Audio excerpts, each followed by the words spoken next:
રૂપિયા 10,000 ઇનામી અને ખૂનના ગુનામાં છેલ્લા 15 વર્ષથી નાસ્તા ફરતા આરોપીને ઝડપી પાડતી સુરત શહેર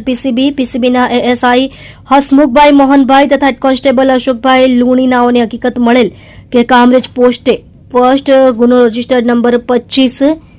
2011 પીકો કોલમ 302-34 મુજબના ગુનાના કામે નાસ્તો ફરતો આરોપી રાજકુમાર જયકૃષ્ણ પટેલ નાઓ હાલ જીડીએન કંપનીના ગ્રાઉન્ડમાં રાયકોન્ટાઈ રોડ હોસુર તમિલનાડુ ખાતે રહે છે, જેથી પીસીબી પીઆઈ શ્રી આર.એસ. સુવેરા નાઓએ મજકૂર આરોપી બાબતે ખાતરી તપાસ કરાવતા બાતમી હકીકત સાચી જણાયેલ, જેથી ઉપરી અધિકારી શ્રી નાઓની મંજૂરી મેળવી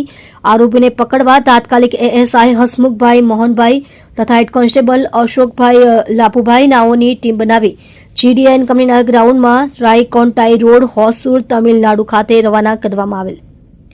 જે ટીમ દ્વારા આરોપી રાજકુમાર જયકૃષ્ણ પટેલ ઉંમર વર્ષ 40 રહે પંચોખર થાના ચોરાહત સિંધી મધ્યપ્રદેશ હાલ રહે જીડીએન કંપનીના ગ્રાઉન્ડમાં રાયકોન્ટાઈ રોડ હોસુર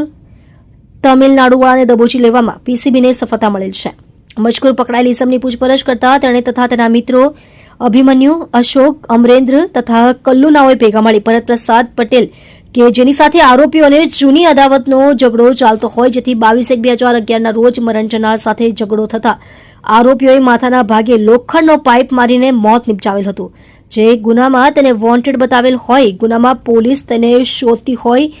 જેથી મજકૂર આરોપી તેના વતનથી પણ નાસી જઈ છત્તીસગઢ, હૈદરાબાદ, તમિલનાડુ, બેંગ્લોર વગેરે અલગ અલગ વિસ્તારોમાં ડ્રાઇવિંગ કામ કરતો હોવાની હકીકત જણાવેલ છે, જેથી આ બાબતે સુરત ગ્રામ્ય જિલ્લાના કામરેજ પોલીસ સ્ટેશન ખાતે ખાતરી કરાવતા આરોપી કામરેજ પોલીસ સ્ટેશન ફર્સ્ટ ગુનો રજીસ્ટર્ડ નંબર 25/2011 પીકો કલમ 302-34 મુજબના ગુનામાં